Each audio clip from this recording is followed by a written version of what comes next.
Hi, I'm Michael. I'm a registered dietitian working in oncology, and today we're doing something a little different. Instead of one food or one claim, I want to give you the complete map, the honest overview of what nutrition and lifestyle actually do to cancer risk. Here's the verdict up front.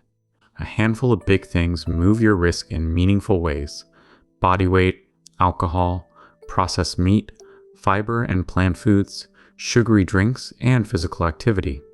Almost everything else you see in headlines, the superfoods, the detoxes, the supplement stacks, moves your risk barely or not at all. If you get the big things roughly right, you've captured most of what nutrition can do, and no berry or powder can substitute for them. My map comes mainly from the World Cancer Research Fund and the American Institute for Cancer Research, who run the largest ongoing review of diet and cancer evidence in the world. Their third expert report and its continuous updates grade thousands of studies, and they only label a link convincing or probable when it shows up consistently across many large studies with plausible biology. The American Cancer Society's prevention guidelines land in essentially the same place, and when independent expert groups agree like that, I trust the finding enough to build advice on it. So let's walk the map, starting with the single biggest item: body weight. Excess body fat is convincingly linked to at least 12 or 13 cancer types, including colorectal, postmenopausal breast, endometrial, kidney, liver, pancreatic, and esophageal cancer. This isn't about blame or appearance. Fat tissue is metabolically active, raising insulin, estrogen, and chronic inflammation, all growth signals. After not smoking, staying in a healthy weight range, or simply avoiding further gain in adulthood is probably the most impactful prevention step available to most people. Next, alcohol. The IARC, the World Health Organization's cancer agency, classifies alcohol as a Group 1 carcinogen, meaning the evidence it causes cancer in humans is established for cancers including breast, colorectal, liver, esophageal, and mouth and throat. Risk rises with dose, and for breast cancer it starts rising even at less than a drink a day. One glass of wine doesn't doom you. The increase at low intakes is small in absolute terms, but there's no protective amount, so less is better, and none is best from a pure cancer standpoint. Processed meat sits in that same Group 1 category, and this is where absolute versus relative risk really matters, so let me slow down. The evidence links about 50 grams a day of processed meat, roughly 2 slices of bacon, to around an 18% higher relative risk of colorectal cancer. Sounds scary, but the average lifetime risk of colorectal cancer is around 4 to 5%, so daily processed meat pushes that to roughly 5 to 6%.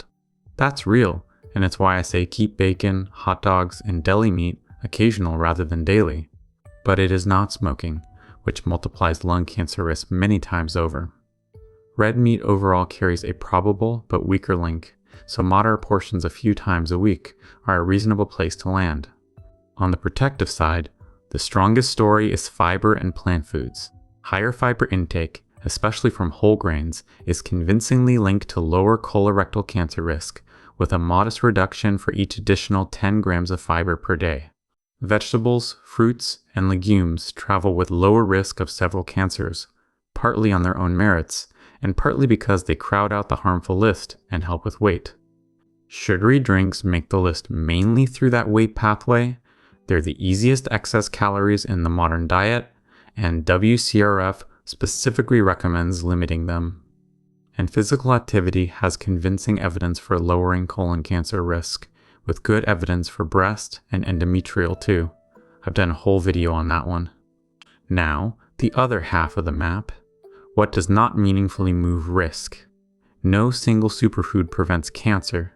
Not turmeric, not kale, not any berry, because single foods are too small a slice of your total exposure to matter on their own. Detoxes and cleanses have no cancer prevention evidence at all. Your liver and kidneys already do that job. Organic versus conventional produce has not shown a clear cancer difference in the studies we have, so if organic prices stop you from buying vegetables, buy conventional and eat more of them.